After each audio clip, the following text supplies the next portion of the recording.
Hello friends, welcome to fundamentals of education. दोस्तों, अगर आप फंडामेंटल्स ऑफ एजुकेशन नामक चैनल पर नए हैं, पहली बार विजिट कर रहे हैं तो दोस्तों प्लीज़ इसे सब्सक्राइब कर लें।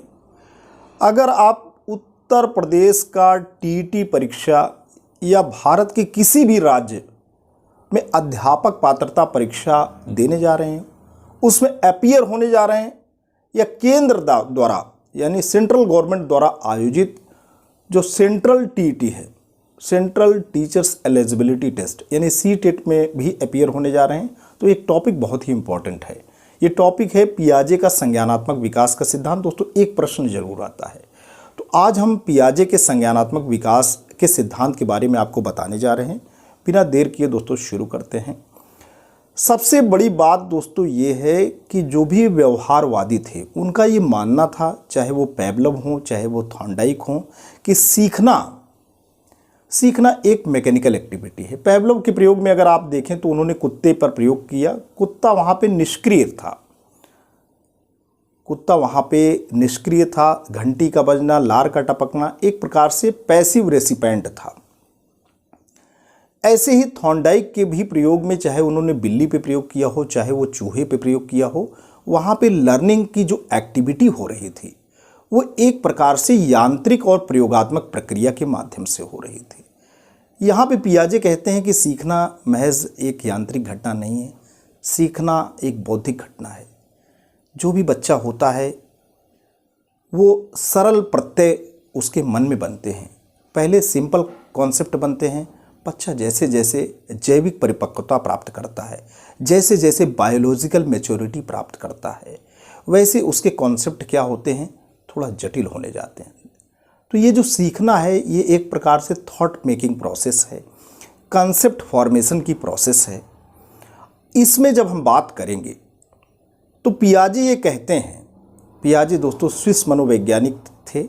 पहले तो मनोवैज्ञानिक नहीं थे, पहले वो जीव विज्ञान शास्त्री थे, और जीव विज्ञान शास्त्री होने के साथ साथ दर्शन और मनोविज्ञान की तरफ उनकी अभिरुचि थी, उनका रुझान था। उन्होंने बुद्धि परीक्षण आपने सुन रखा होगा, अल्फ्रेड बिने का नाम सुन रखा होगा, उनके साथ भी फ्रांस में काम किया था। बाद में उन्होंने जूलॉजी और ये दर्शन के बीच में जब संबंध स्थापित करना चाहा तो खास तौर पे उनका रुझान बुद्धि परीक्षण से होते हुए बच्चों के ऊपर उन्होंने टेस्ट करना शुरू किया। बच्चों का उन्होंने ऑब्जर्वेशन किया और एक बहुत बड़े सिद्धांत का उन्होंने प्रतिपादन किया, जिसको पियाजे का संज्ञानात्मक सिद्धांत के नाम से हम दोस्तों जानते हैं। तो इसमें सबसे बड़ी बात क्या है कि हम जानते हैं कि प्रत्येक बच्चा, जो भी बच्चा है, उसके अंदर जन्मजात रूप से अपने वातावरण, जिस परिवेश में रहता है, उससे सामंजस्य करने की एक अभूतपूर्व योग्यता होती है। तो ये जो सामंजस्य बच्चा करता है, किस आधार पर करता है, तो हम उसकी तकनीकी शब्दावलियां बताएंगे।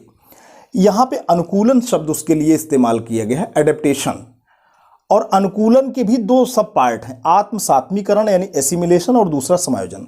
आत्मसात्मीकरण क्या है?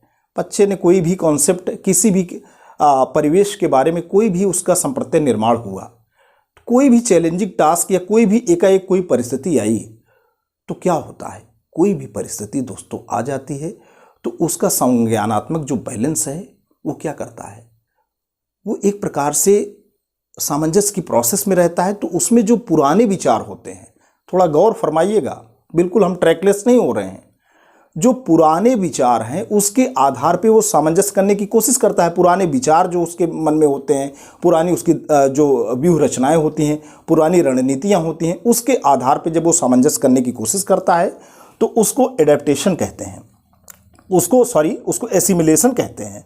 लेकिन जब कोई एक ऐसा टास्क उपस्थित हो जाए कि जिसमें इस आत्मसात्मीकरण से बिल्कुल काम न चल पाए, तो जो युक्तियां बच्चा करता है वो समायोजन के दायरे में आती है।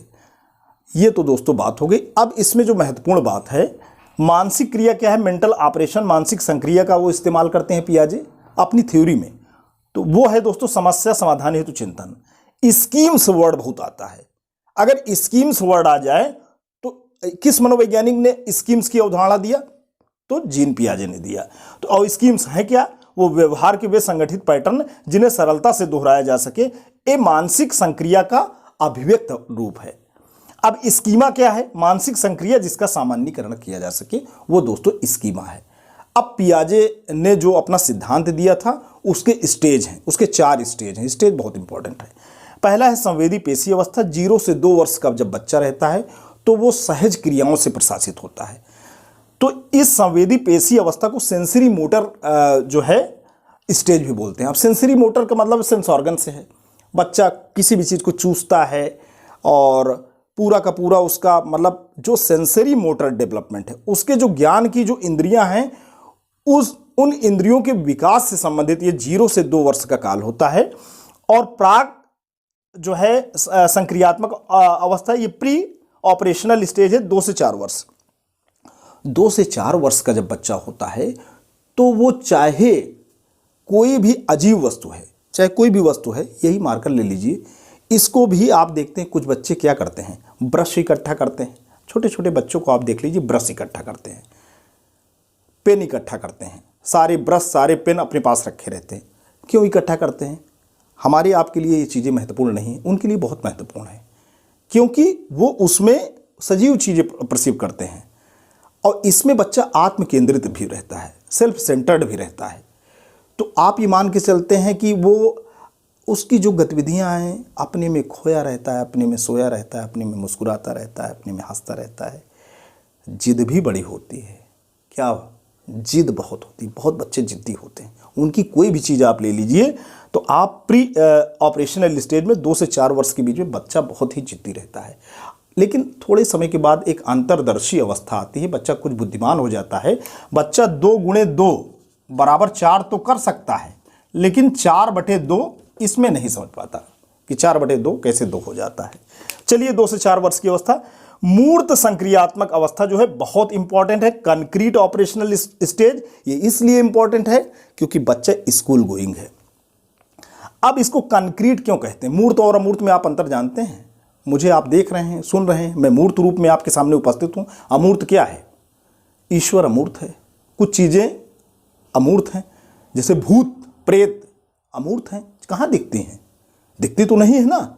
तो अमूर्त चीजें हैं। कॉन्क्रीट चीजें जो हैं, तो कंक्रीट ऑपरेशनल स्टेज 7 से 11 है, स्कूल गोइंग स्टेज है। इसमें जो कॉन्क्रीट चीजें होती हैं, जो हमें दिखाई देती हैं, वो हमारे ज्ञान का स्रोत हैं। और बच्चे स्कूल गोइंग जो भी हैं वो कॉन्क्रीट जो फिनोमिना है उसके आधार पर निर्णय लेते हैं, लेकिन अमूर्त चिंतन नहीं कर पाते। अब ये 12 वर्ष से ऊपर की जो अवस्था होती है, ये फॉर्मल ऑपरेशनल स्टेज भी बोली जाती है। इसमें बच्चा अमूर्त चिंतन भी करने लगता है। जो गणित की जो माइन्यूट प्रोसेस हैं, महीन जो प्रक्रियाएं हैं, वो अमूर्त लेवल पे होती हैं, सटल लेवल पे होती हैं। तो दोस्तों, पियाजे का जो संज्ञानात्मक सिद्धांत है, एक्टिविटी और एनवायरनमेंट पे फोकस करता है। बच्चा स्वक्रिया करके क्या करता है?